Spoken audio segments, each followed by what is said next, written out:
mí sí. En esta reflexión de hoy concluyo con los siguientes conceptos. Primero, la democracia es un concepto que se construye diariamente o se deconstruye diariamente. Segundo, su fortaleza se basa en la fortaleza de las instituciones que lo definen y lo amparan, más allá de los cargos públicos que las detentan. Y se basa también en las independencias de esas identidades y esas instituciones. Tercero, se basa en la ausencia de caudillismos y, por tanto, de una cierta profesionalidad del concepto de la política con las ideas pertinentes. Se basa en la tolerancia política también, tiene que ver también con eso. Se basa con unos movimientos civiles, universitarios, intelectuales, que en la defensa de los derechos fundamentales nunca te amparen dictaduras. Se basa en la conciencia crítica con las ciudadanos que sufren en el mundo, y se basa en la conciencia en la lucha contra los totalitarismos que los amenazan. Esa sería mi conclusión. La nota que le pongan en nuestras democracias, estamos en suspenso. La argentina y la española, muy lejos de cumplir con las expectativas morales que tendrían que regularnos como sociedad. Lo siento, pero aún no aprobamos. Gracias. Los derechos humanos, los que cumplimos con nuestras obligaciones, porque todo es un conjunto de derechos y obligaciones, con una analogía de la patria potestad. Tenemos que cumplir los derechos, cumplir las obligaciones, pero que no tengan los derechos. Acá en la Argentina, yo soy abogada, no tenemos derecho a la vida, ni a la seguridad, ni a la debida justicia, ni tenemos la excelencia que tenemos que exigir en un poder judicial que nos gobierna.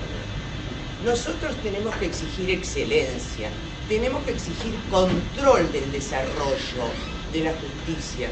Tenemos los profesionales que estamos en esos colegios de abogados corporativos, de médicos, de profesionales, dar exámenes y someternos a examen de conductas de laboriosidad moral y ética cada 5 años, los jueces y todo. Usted no ha hablado del Poder Judicial.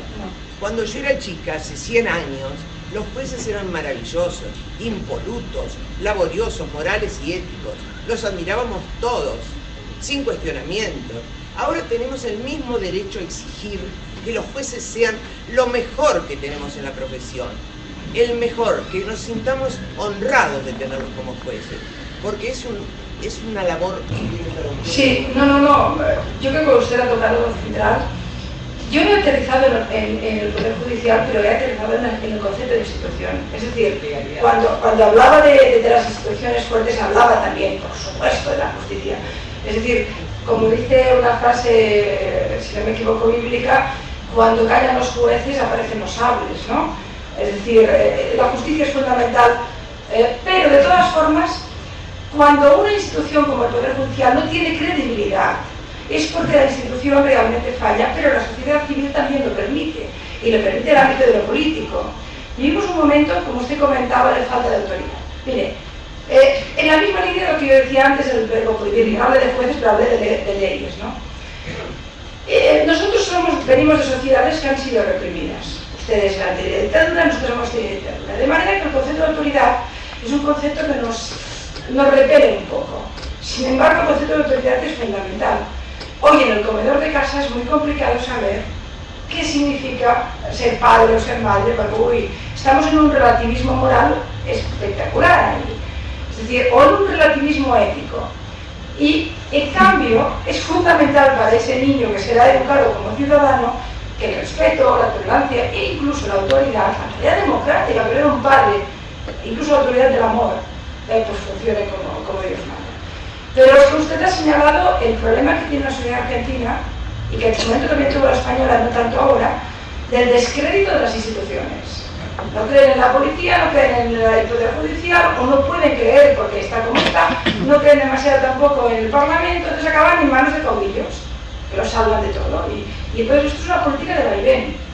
Lo que tienen que hacer es reforzar sus instituciones, sin ninguna duda, porque la institución judicial, que puede fallar mucho, equivocarse mucho, pero tiene que estar sobre sospecha. Si está bajo sospecha permanente no sirve. De todas formas, también tengo que decirle en favor del Poder Judicial, que ustedes han tenido una judicatura y han tenido un fiscal que ha pedido la petición internacional Interpol para juzgar a dirigentes de Irán en el tema de AMIA, que eso ha sido un gesto de una gran valentía. No se crea que cualquier país del mundo hubiera tenido esa valentía, esto también pasa aquí en Argentina, ¿no?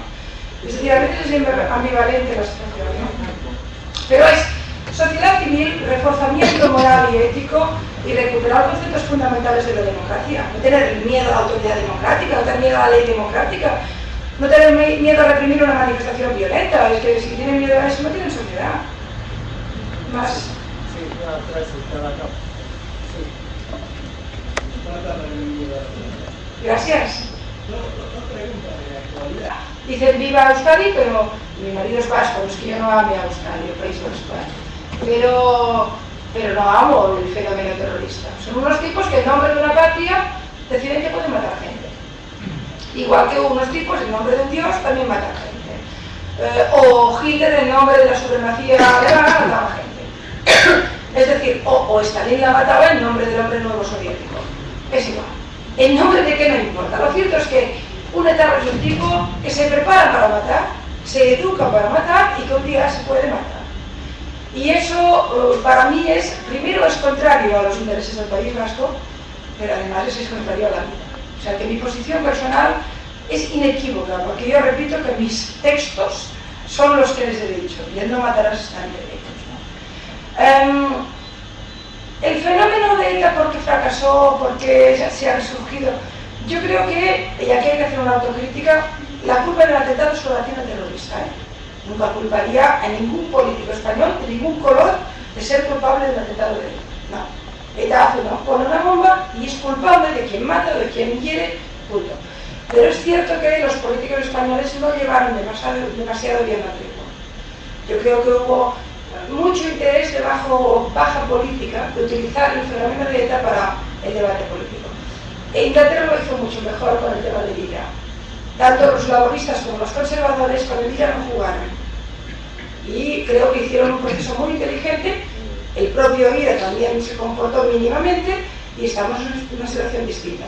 En España hubo una juerga, es decir, cada día el Partido Popular y el Partido Socialista se peleaban sobre el tema de la tregua y era un ruido permanente y eso estaba escrito que acabaría mal. Estaba así de muy mal. Tuvimos en la política española en ese tema muy poca culpa. Ahora, quien tiene la culpa es ETA. ETA es un fenómeno a extinguir. Yo creo que está en proceso de extinción, está muy debilitado, tiene problemas de financiación, el País Vasco es un país muy pequeño, es 1,5 millones de personas, casi todos los habitantes de La Plata cabrían en el País Vasco, y por tanto no parece que pueda quedar. Ha perdido sus apoyos logísticos en Europa, y el fenómeno del terrorismo islámico es mucho más grande y mucho más brutal, digamos, porque tiene más capacidad de matar, lo ha superado por encima. Yo creo que es un dinosaurio que está en vías de extinción clara, pero puede matar por el camino.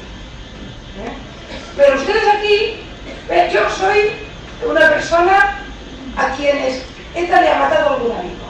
Por ejemplo, el exministro de Sanidad socialista, Ernest Lluch, con quien estuve cenando el día antes de que lo matara ETA. Un tipo a favor de la paz del País Vasco, un tipo a favor de los derechos nacionales del País Vasco, un tipo con la cabeza brillante, una gran persona. Y ETA decía que lo mataba porque era un buen titular de prensa. Bueno, pues esa misma ETA que mata a gente así, ustedes tienen aquí líderes sociales que la defienden. Cuando Jeve de Bonafini tomó un avión, vino a España y dijo viva ETA, la odiamos profundamente. Y para nosotros, que había sido esta persona un mito de las víctimas de la dictadura, de golpe se convirtió en un monstruo. ¿Cómo se puede, en nombre de la vida, del recuerdo de las víctimas, defender a unos tipos que van matando gente por la calle? Nos exportaron eso. Y no nos gustó nada, nadie nunca más la ha invitado a nada a esta buena mujer. Pero hay gente en el mundo que cree que es una libertadora. Para mí es personas con falta de moral distinta. Sí. Luego había una pregunta sobre la Unión Europea. ¿Por qué falló? Bueno, la Unión Europea, a ver, no ha fallado. Oigan ustedes, lo que ocurre es que tiene muchos problemas en su base constitucional. Porque este tipo de uniones son fundamentalmente económicas. Ese es el error que cometen aquí en Latinoamérica. En Latinoamérica primero tienen que empezar con los números y luego con las ideas, si quieren organizar realmente alguna estrategia regional importante. Europa en ese nivel lo hizo bien. Yo creo que la Unión Europea a nivel económico funciona. Problemas, pero ha conseguido una moneda única, ha conseguido una ausencia de fronteras, ha conseguido unos mercados libres y eso ha dado bienestar a los ciudadanos. Estamos ayudando a países que se han